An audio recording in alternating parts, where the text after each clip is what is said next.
إلهي واسع الكرم ورب البيت والحرم، إليك أتيت منكسرا منيبا أغبر القدم.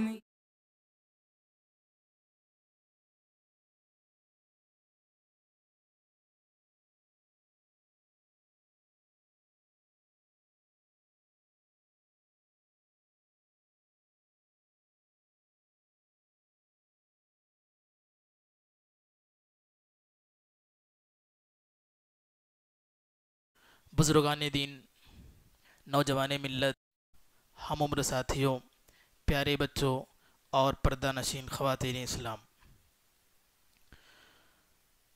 اللہ رب العالمین کا بے پناہ شکر و احسان ہے جس نے ہمیں ایمان کی دولت سے نوازا، جس نے ہمیں کفر، ضلالت اور گمراہی کے اندھیروں سے نکال کر اسلام کی روشنی عطا فرمائی، ہمیں کلمہ پڑھنے والوں میں شامل فرمایا، جس نے ہمیں قرآن جیسی عظیم نعمت دی اور ہمیں نبی کریم صلی اللہ علیہ وسلم کا امتی بنایا، وگرنہ ہم کچھ بھی نہ تھے۔ اللہ تعالیٰ فرماتا ہے وَلَكِنَّ اللَّهَ حَبَّبَ إِلَيْكُمُ الْإِيمَانَ وَزَيَّنَهُ فِي قُلُوبِكُمْ، کہ وہی وہ ذات ہے جس نے تمہارے دلوں میں ایمان کو محبوب بنا دیا اور اسے تمہارے دلوں میں آراستہ کر دیا۔ محترم سامعین، ہمارے خطبے کا عنوان ہے ایمان کی کمزوری اور اس کا علاج۔ در حقیقت ایمان یہ ہماری اصل متاع ہے، ہماری اصل پہچان ہے۔ اگر ایمان سلامت ہے تو سب کچھ باقی ہے، اور اگر ایمان چھن گیا تو سب کچھ برباد ہو گیا۔ ذرا رک کر سوچئے، کیا کبھی ہم نے اپنے دل کو ٹٹولا ہے؟ کیا ہمارے اندر ایمان کی وہ حرارت باقی ہے جو صحابہ کرام کے دلوں میں موجود تھی؟ کیا ہماری آنکھیں گناہ کرنے کے وقت کانپ جاتی ہیں؟ کیا ہمارے دل میں اللہ کا خوف ویسے ہی بسا ہوا ہے جیسا اس کا حق ہے؟ کیا نیکیوں کی طرف ہمارا دل دوڑ کر جاتا ہے یا اسے زبردستی ابھارنا پڑتا ہے؟ یا پھر ہم صرف مسلمان کہلانے کے شوق میں ایمان کی اصل حقیقت سے خالی ہو رہے ہیں؟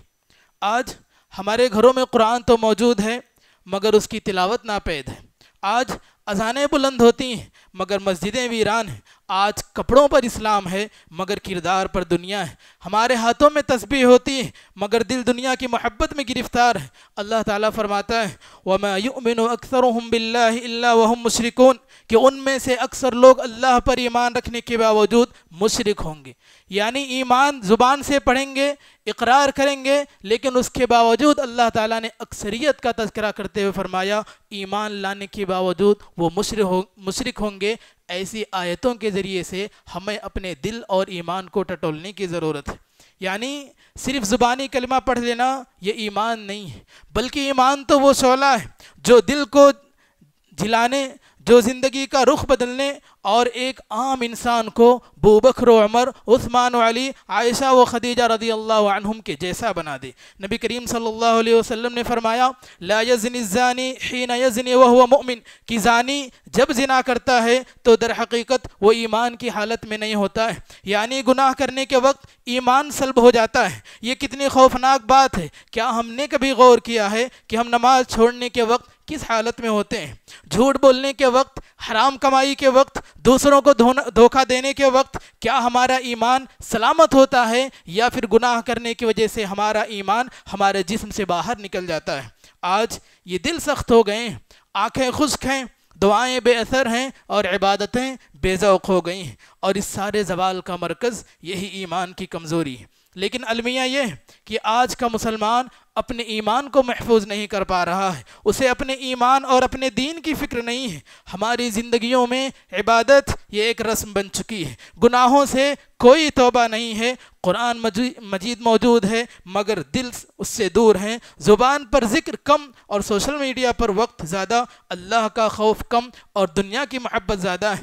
دل یہ جو سخت ہو گئے ہیں، آپ صلی اللہ علیہ وسلم نے فرمایا تھا یوشک ان تداعی علیکم الامم، کہ قریب ہے کہ تمہارے اوپر قومیں ایسے ہی ٹوٹ پڑیں گی جیسے کھانے والا بھوکا انسان دسترخوان پر کود پڑتا ہے، اور فرمایا اس کی وجہ یہ ہوگی حب الدنیا وکراہیت الموت، کہ تم دنیا سے محبت کرنے لگو گے، موت سے نفرت کرنے لگو گے، موت سے بھاگنے کی کوشش کرو گے، باوجود اس کے کہ ایمان ہوگا کہ موت ہمیں ایک دن آئے گی، لیکن اس کے باوجود دنیا کی محبت ہمارے دلوں میں ایسی بس جائے گی کہ موت کیا ہے ہمیں اس کا وہم و گمان بھی نہیں ہوگا۔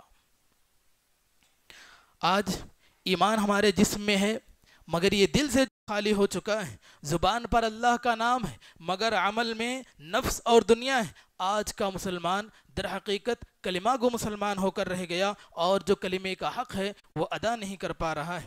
اسی لیے آج کا یہ خطبہ جمعہ ہمیں خود اپنا جائزہ لینے پر مجبور کرے گا، اور ہم یہ جانیں گے کہ ایمان کی کمزوری اور اس کی نشانیاں کیا ہیں، ہمارے دل میں یہ زوال پیدا کیسے ہو گیا اور اس کا علاج کیا ہو سکتا ہے، اور ہم دوبارہ اپنے ایمان کو تر و تازہ اور طاقتور کیسے بنا سکتے ہیں۔ سب سے پہلی بات یہ ہے کہ اگر ہمارا ایمان کمزور ہو جائے تو ہمیں احساس ہونا چاہیے کہ نیکیوں میں، عبادتوں میں، اللہ اور اس کے رسول کی اطاعت و فرمانبرداری میں ہمارا دل نہیں لگ رہا ہے۔ ایسی صورت میں سب سے پہلی بات ہمیں خالص توبہ کا اہتمام کرنا چاہیے، کیونکہ توبہ وہ پہلا قدم ہے جو ہمیں گناہوں کے دلدل سے نکال دیتا ہے، ہمیں ایمان کی روشن شاہراہ پر لانے پر مجبور کر دیتا ہے۔ سچے دل اور اخلاص سے کی گئی توبہ ہمارے ایمان کو دوبارہ جلا بخش دیتی ہے۔ اللہ تعالیٰ فرماتا ہے، خطبہ مسنونہ میں آیت پڑھی گئی، یا ایھا الذین آمنوا توبوا الی اللہ توبۃ نصوحا، کہ اے ایمان والو اللہ رب العالمین کی طرف سچی اور خالص توبہ کرو، توبت نصوح کرو، ایسی توبہ کرو جس کے بعد دوبارہ وہ گناہ نہ کرنے کا وعدہ اللہ کی ذات سے ہو۔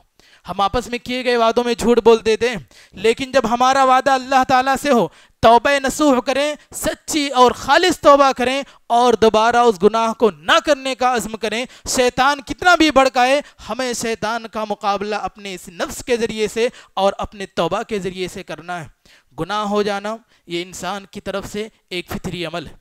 آپ صلی اللہ علیہ وسلم نے فرمایا، روئے زمین پر بسنے والا ہر انسان گنہگار ہوتا ہے، لیکن ان گنہگاروں کی کیٹیگری میں اچھا انسان وہ ہے جو توبہ کرنے میں پہل کرتا ہے۔ آپ صلی اللہ علیہ وسلم نے فرمایا، کل بنی آدم خطاء وخیر الخطائین التوابون، کہ ہر بنی آدم خطا کار ہے، آدم کے جتنے بیٹے ہیں سب خطا کار ہیں، لیکن ان میں بہتر خطا کار اور بہتر گنہگار انسان وہ ہے جو سب سے زیادہ توبہ کرتا ہے۔ لہٰذا اگر ہمارے پاس ایمان کی کمزوری آ گئی تو ہمیں اس پہلے کام کو کرنے کی ضرورت ہے کہ ہم خالص توبہ کا اہتمام کریں، اور ایسا نہ ہو کہ ہفتہ اور مہینہ نکل جائے، ہر روز دن اور رات میں کوئی ایک ایسا خاص وقت ہونا چاہیے جو ہم توبہ کے لیے خاص کریں۔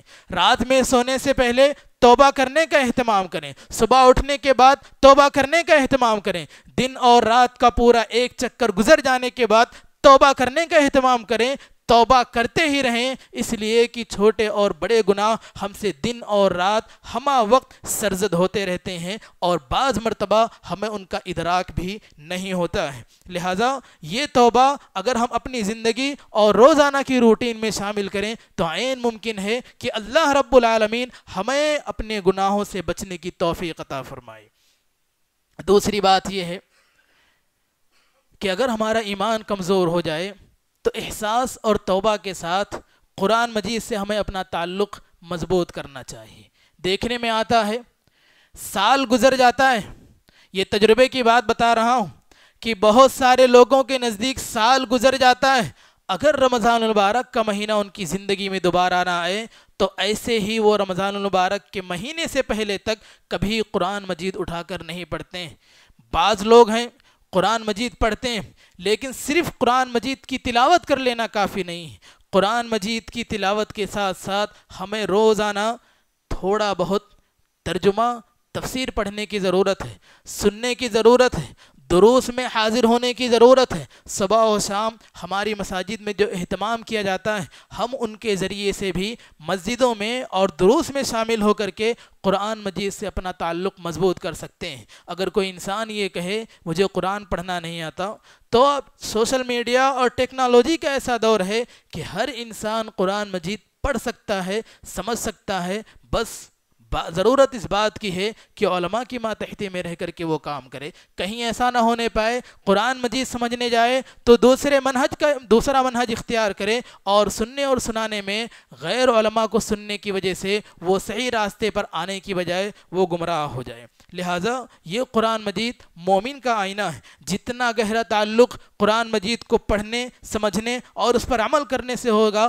اتنا ہی زیادہ ہمارے ایمان کو ملے گی. اللہ تعالیٰ نے فرمایا وَنُنَزِّلُ مِنَ الْقُرْآنِ مَا هُوَ شِفَاءٌ وَرَحْمَةٌ لِّلْمُؤْمِنِينَ, اور ہم نے قرآن مجید میں مومنوں کے لیے شفا نازل کی ہے اور مومنوں کے لیے یہ رحمت ہے. لہٰذا بہت سارے لوگ بڑی بڑی بیماریوں کی شکایتیں کرتے ہیں, بہت سارے ڈاکٹر سے علاج کرنے کے بعد ان کا علاج نہیں ہوتا ہے. اللہ تعالیٰ کہتا ہے وَشِفَاءٌ, یہ قرآن مجید شفا ہے. رقیہ کے ذریعے سے, قرآن مجید پڑھنے کے ذریعے سے, اس پر عمل کرنے کے ذریعے سے دلوں کو جو سکون ملتا ہے اسی کے ذریعے سے بہت ساری بیماریوں کا علاج ہوتا ہے. لہٰذا آپ صلی اللہ علیہ وسلم نے فرمایا قرآن مجید پڑھنے والے کی مثال ایسی ہے, اقرأوا القرآن فإنه يأتي يوم القيامة شفيعا لأصحابه, قرآن مجید پڑھا کرو, قرآن کی تلاوت کیا کرو.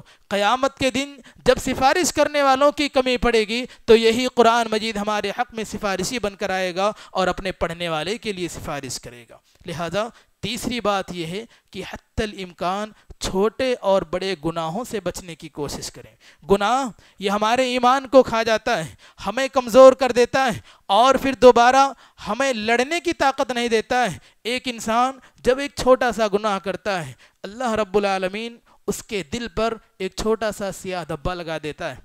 اگر انسان چاہے توبہ و استغفار کے ذریعے سے, اپنے گناہوں پر ندامت کے ذریعے سے, اللہ رب العالمین کی طرف رجوع کرنے کے ذریعے سے وہ اپنا چھوٹا سا کالا دھبا صاف کروا لے اور اپنے دل کو صاف و شفاف رکھے.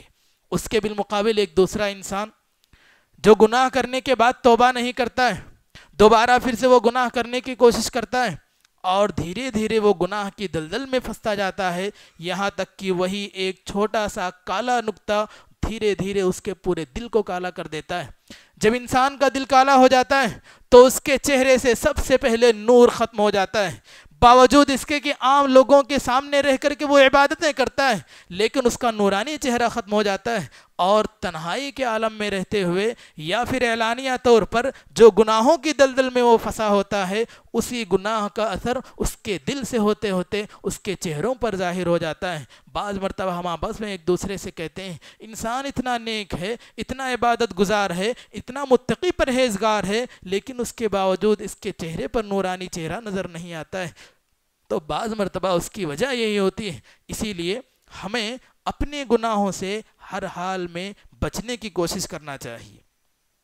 اگر ہمیں اپنی نیکی میں حلاوت محسوس نہ ہو تو ہمیں انہی گناہوں پر غور کرنا چاہیے, خاص طور پر آنکھوں کے ذریعے سے, زبان کے ذریعے سے غیبت, چغلی یا اور دوسری فحش چیزیں جو ہو سکتی ہیں, یا اپنے کانوں کو سننے کے ذریعے سے. بعض مرتبہ انسان اپنی زبانوں کی حفاظت کرتا ہے, وہ غیبت چغلی تو نہیں کرتا ہے لیکن سننے کا اہتمام کرتا ہے, اور وہ سننے والا وہ کہنے والا دونوں ہی برابر ہوتے ہیں. لہٰذا اگر آپ اپنی زبان کی حفاظت کر لیں, اپنی آنکھوں کی حفاظت کر لیں تو اپنے کانوں کی بھی حفاظت کریں. بہت سارے لوگ کہتے ہیں الحمدللہ زندگی میں کبھی میں نے گانے نہیں سنا, میری گانے سننے کی کوئی عادت نہیں ہے, میں کانوں کو اپنی حفاظت کرتا ہوں, لیکن جب مجلس میں بیٹھتے ہیں کسی کی برائی ہو جاتی ہے, غیبت اور چغلی کا اہتمام ہو جاتا ہے تو وہ کہنے والا اور سننے والا برابر ہو جاتے ہیں. اللہ تعالیٰ نے گناہوں کے سلسلے میں ایک قاعدہ بتلایا ہے, وَلَا تَقْرَبُوا الزِّنَا إِنَّهُ كَانَ فَاحِشًا, زنا کے قریب نہ جاؤ اس لیے کہ وہ فحش چیز ہے. اللہ تعالیٰ نے یہ نہیں کہا کہ زنا کے قریب جاؤ یا پھر زنا سے بچنے کا اہتمام کرو, مکمل طور پر اس کی قربت اختیار کرنے سے منع کر دیا. انسان سب سے پہلے زنا کا جو راستہ اپناتا ہے وہ اس کی اپنی آنکھ ہوتی ہے, آنکھوں کے ذریعے سے وہ زنا کرتا ہے اور پھر دھیرے دھیرے وہ زنا کی گناہوں کی دلدل میں یہاں تک پھنس جاتا ہے کہ زنا کیے بغیر باہر نہیں آتا ہے. اللہ تعالیٰ نے راستہ ہی بند کر دیا اور کہا اس کے قریب بھی نہ جاؤ. جو راستے بھی ہو سکتے ہیں سوشل میڈیا کے ذریعے سے, آپ کی آنکھوں کے ذریعے سے, یا پھر آپ کے معاشرے میں رہتے ہوئے اپنی آنکھوں کی حفاظت نہیں ہو پا رہی ہے, تو اگر زنا کے تھوڑا بھی قریب جائیں گے تو عین ممکن ہے کہ مکمل طور پر زنا کے گناہ اور دلدل میں پھنس جاؤ. تو اللہ تعالیٰ نے یہ جو راستہ بند کرنے اور سدن للذریعہ یہ پیغام ہمیں دیا کہ کوئی بھی گناہ ہو ہم اسے چھوٹا نہ سمجھیں, کیونکہ انسان چھوٹے گناہوں کے ذریعے سے بڑے گناہوں کا شکار ہو جاتا ہے. اسی طرح چوتھی بات یہ ہے کہ ہم فرائض کی پابندی لازمی طور پر کریں. جن چیزوں کو اللہ رب العالمین نے ہمارے اوپر فرض کیا ہے اس کا اہتمام کریں، ان کی پابندی کریں، اور ہر چیز کو خالص اللہ رب العالمین کے لیے انجام دیں۔ خاص طور پر فرض نمازوں کا اہتمام کریں۔ جہاں یہ فرض نماز اللہ اور اس کے رسول نے ہمارے اوپر فرض کیا، وہیں یہ ہمیں بہت ساری برائیوں سے بچانے کا کام کرتی ہے۔ اللہ تعالیٰ نے فرمایا ان الصلاۃ تنہی عن الفحشاء والمنکر، کہ بے شک یہ نماز فحش اور برے کاموں سے، منکر کاموں سے ہماری حفاظت کرتی ہے۔ بعض مرتبہ انسان عین گناہ کے وقت نماز پڑھنے کا ارادہ کرتا ہے، جب تک وہ نماز پڑھ کے آتا ہے وہ گناہ ختم ہو جاتا ہے۔ لہٰذا بعض مرتبہ انسان کسی بڑے گناہ کی ارادے سے نکلتا ہے، اور راستے میں اگر وہ نمازی ہے، نماز کا وقت ہو جائے، وہ نماز پڑھنے کے لیے آ جائے، تو اس طرح وہ اپنے گناہوں سے اپنے آپ کو بچا سکتا ہے۔ لہٰذا فرض نمازوں کی پابندی اگر ہم کریں تو ہم عین ممکن ہے کہ اپنے ایمان کو کمزور ہونے سے بچا سکیں، اور جو کچھ نیکیاں، عبادتیں، اطاعتیں ہمیں کرنی ہیں وہ صرف اللہ رب العالمین کے لیے خالص ہو، والدین کو دکھانے کے لیے، کسی اور کو دکھانے کے لیے، دوست و احباب کو بتانے کے لیے، گھر اور معاشرے میں اپنا نام روشن کرنے کے لیے یہ چیز ہرگز نہ ہو، کیونکہ اللہ کے رسول صلی اللہ علیہ وسلم نے فرمایا کہ اعمال کا دار و مدار یہ نیتوں پر ہے، اور انسان جیسی نیت کرتا ہے اسی کے بقدر اسے اجر دیا جاتا ہے۔ لہٰذا فرائض میں سستی، غفلت اور کوتاہی سے حتی الامکان گریز کرنے کی کوشش کریں۔ کبھی کبھار اگر ہم سے یہ سستی ہو جاتی ہے تو ہم اللہ رب العالمین کے سامنے توبہ و استغفار کریں اور دوبارہ ایسی سستی سے اپنے آپ کو بچائیں۔ اسی فرض کے ساتھ ساتھ نفل عبادت میں رغبت پیدا کریں۔ فرائض کے ساتھ ساتھ جو نفل عبادتیں، خواہ وہ دن اور رات کی سننے موقدہ ہوں یا پھر اس کے علاوہ تہجد اور دیگر ہم سے چھوٹ گئی سنتیں ہوں جسے ہم نے بھلا دیا ہے، ان کی پابندی ایک بہترین عادت، اور جو شخص بھی ایسا کرتا ہے اللہ رب العالمین سے قریب ہونے کا ایک بہترین راستہ ہے۔ خاص طور پر اگر کوئی انسان ان نفل نمازوں میں تہجد کی نماز کو شامل کر لے، اس لیے کہ یہ ایسا وقت ہوتا ہے جسے اللہ رب العالمین اپنے صرف چنندہ اور خاص بندوں کو توفیق دیتا ہے، اور وہی بندے اللہ رب العالمین کے لیے تہجد کے وقت میں اٹھتے ہیں، اور وہ قبولیت کا سب سے بہترین وقت ہوتا ہے۔ اگر ہماری زندگی کی کوئی بھی ایسی پریشانی، کوئی بھی مصیبت یا کوئی بھی ایسا مسئلہ ہے جو حل نہیں ہو رہا ہے، تو ہمیں چاہیے کہ ہم تہجد کے وقت میں اٹھ کر اللہ رب العالمین سے روئیں، گڑ گڑائیں، توبہ و استغفار کریں، اور اپنی ساری پریشانیوں اور مصیبتوں کا حل اللہ رب العالمین کے سامنے رکھیں۔ اس لیے کہ جو شخص بھی ان نفل چیزوں کا اہتمام کرتا ہے، اسی اہتمام کے ذریعے سے اللہ رب العالمین اس سے محبت کرنے لگتا ہے۔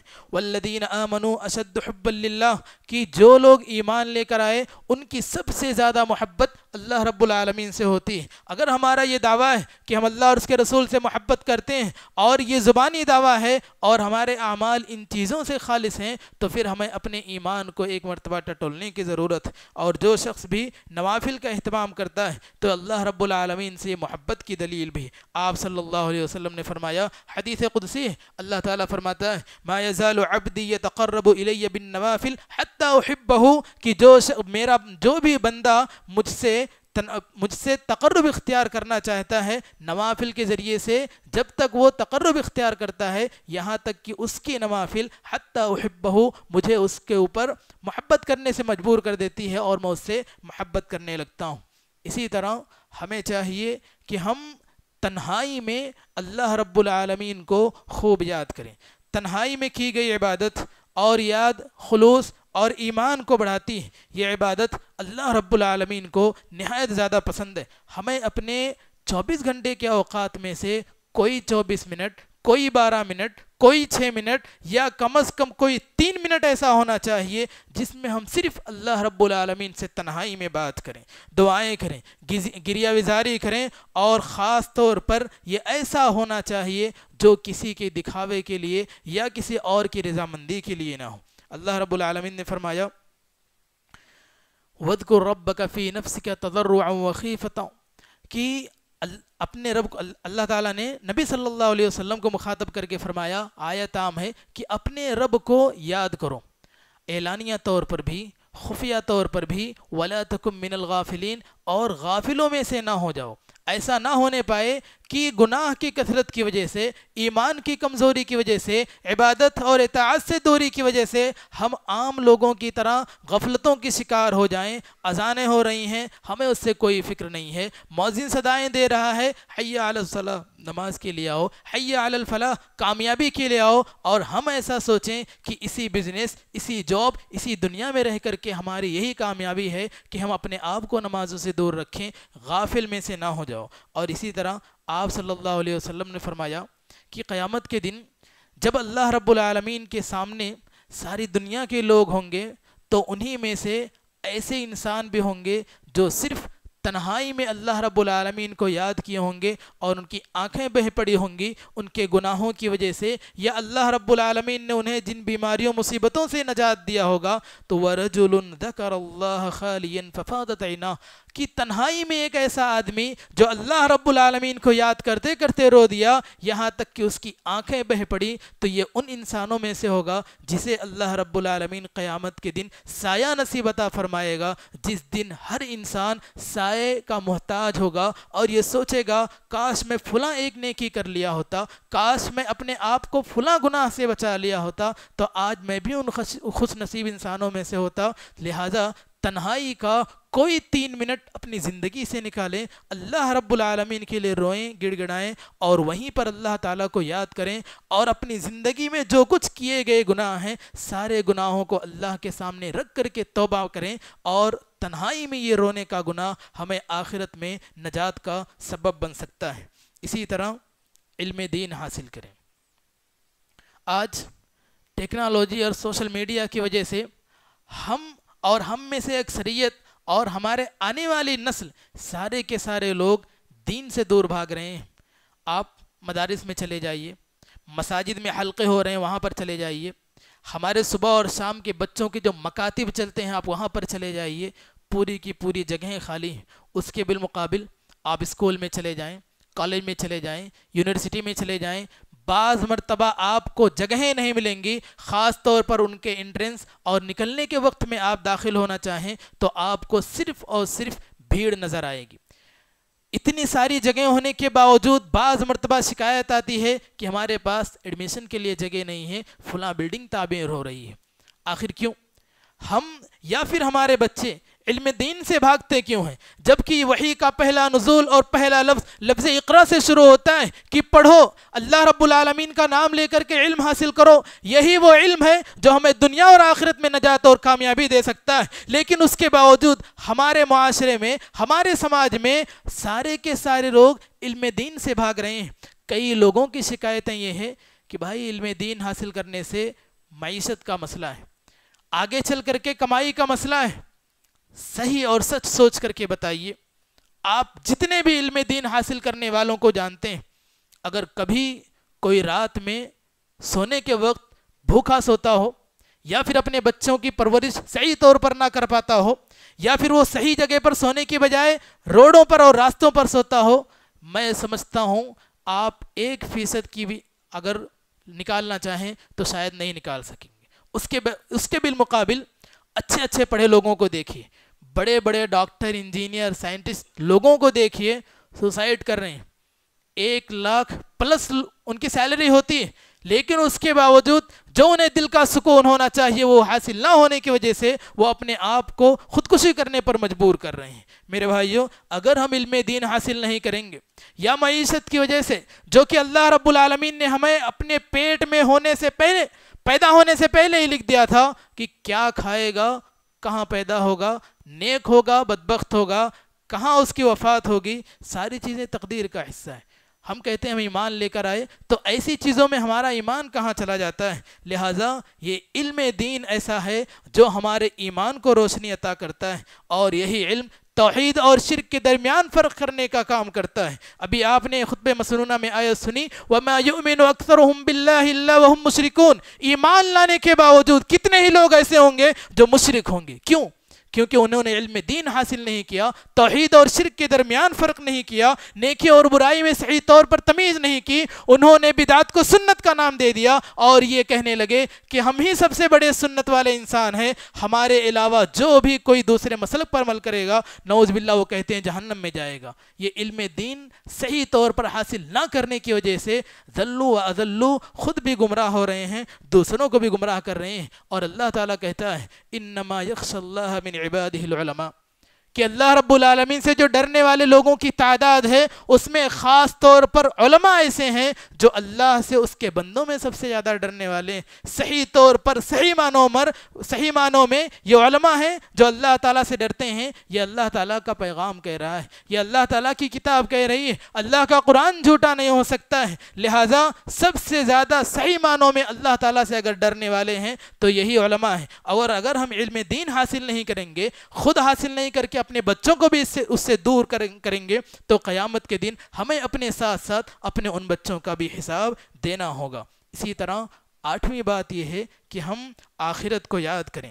آخرت کو یاد کرنے والا دنیا سے دل کبھی نہیں لگاتا، ہمیشہ اسے اس بات کی فکر ہوتی ہے کہ میں آج جس حالت میں ہوں اسی حالت میں اگر میری موت آ گئی تو میں اللہ رب العالمین کے پاس کون سی تیاریاں لے کر جاؤں گا، قبر میں جانے کے بعد سوالوں کا جواب کیسے دوں گا۔ اور آج اگر میں کسی کے ساتھ کوئی غلط کام کر رہا ہوں، آخرت کو بھلا بیٹھا ہوں، تو بھلا قیامت کے دن جب فَمَن يَعْمَلْ مِثْقَالَ ذَرَّةٍ خَيْرٍ يَرَهُ وَمَن يَعْمَلْ مِثْقَالَ ذَرَّةٍ شَرًّا يَرَهُ، ذرے ذرے کا حساب ہوگا تو میں حساب کیا دوں گا۔ لہٰذا جو شخص بھی فکر آخرت کو اول مقام پر رکھتا ہے اور ہمیشہ یہ سوچتا ہے کہ آج نہیں تو کل میری باری ہے، اس دنیا سے مجھے رخصت ہو کر کے چلے جانا ہے، اگر وہ آخرت کی فکر کو یاد کرتے ہوئے چھوٹے بڑے گناہوں سے اپنے آپ کو دور رکھتا ہے، اجتناب کرتا ہے، تو عین ممکن ہے کہ حشر میں پل صراط پر، قبر میں، قیامت کے دن، جنت اور جہنم، ان ساری چیزوں کو سامنے رکھ کر کے وہ دنیا سے دور رہ کر کے آخرت والی زندگی گزارے جو ہم سب کا اللہ اور اس کے رسول صلی اللہ علیہ وسلم کا مطالبہ ہے، اور ہم سب اسی لیے پیدا کیے گئے۔ وما خلقت الجن والانس الا لیعبدون۔ نبی صلی اللہ علیہ وسلم نے اسی لیے فرمایا تھا اکثروا ذکر ہادم اللذات، یعنی الموت کی لذتوں کو توڑ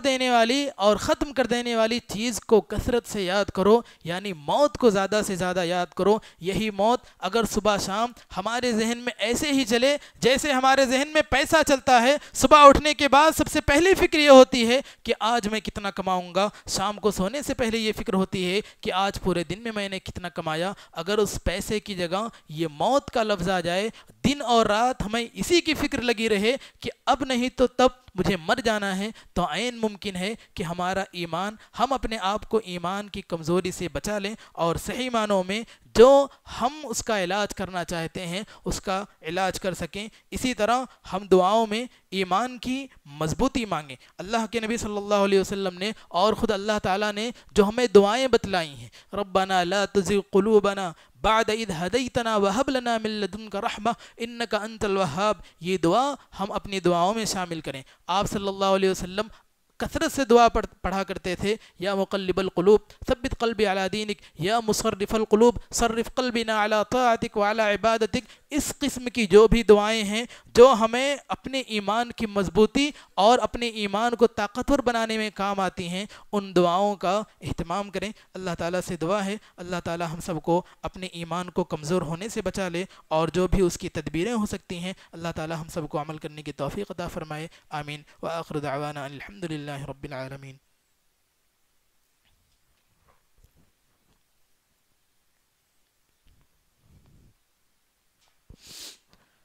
ان الحمد للہ نحمده ونستعینه ونستغفره ونعوذ بالله من شرور انفسنا وسيئات اعمالنا، من يهده الله فلا مضل له ومن يضلل فلا هادي له، واشهد ان لا اله الا الله وحده لا شريك له، واشهد ان محمدا عبده ورسوله، اما بعد فان خير الحديث كتاب الله، وخير الهدى هدى محمد صلى الله عليه وسلم، وشر الامور محدثاتها، وكل محدثة بدعة، وكل بدعة ضلالة، ضلالة وكل ضلالة في النار. إن الله وملائكته يصلون على النبي يا أيها الذين آمنوا صلوا عليه وسلموا تسليما. اللهم صل على محمد وعلى آل محمد كما صليت على إبراهيم وعلى آل إبراهيم إنك حميد مجيد. اللهم بارك على محمد وعلى آل محمد كما باركت على إبراهيم وعلى آل إبراهيم إنك حميد مجيد.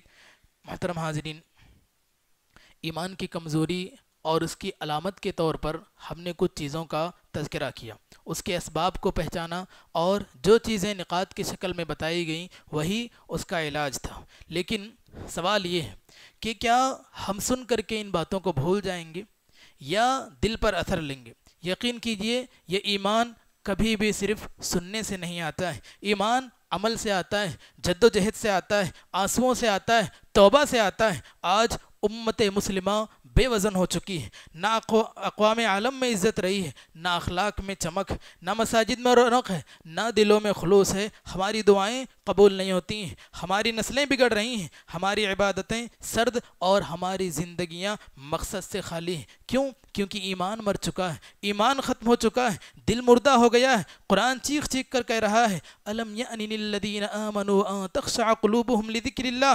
کیا ایمان والوں کے لیے اب بھی وہ وقت نہیں آیا کہ ان کے دل اللہ کے ذکر سے نرم ہو جائیں؟ تو آئیے آج اسی نیت سے یہاں سے اٹھیں. آج سے ہم گناہوں سے توبہ کریں گے، نماز میں وقت، خلوص اور خشوع لائیں گے، قرآن مجید سے دوستی کریں گے، نیک لوگوں کی صحبت میں بیٹھیں گے، سوشل میڈیا کی گندگی سے اپنے آپ کو بچائیں گے، اور سب سے بڑھ کر اپنے ایمان کو روزانہ تازہ کرنے کی کوشش کریں گے. الہ العالمین، ہم گنہگار ہیں مگر تیری رحمت کے طلبگار ہیں. اے اللہ، ہمارے دلوں کو زندہ کر دے، ہمارے ایمان کو نور عطا فرما، ہماری نسلوں کو ایمان والا بنا، ہمیں دنیا میں باعزت اور آخرت میں کامیابی عطا فرما. ایمان کی حالت میں ہمیں موت ہو. الہ العالمین، جہاں کہیں بھی مسلمان پریشان حال ہیں ان کی پریشانیوں کو دور فرما دے.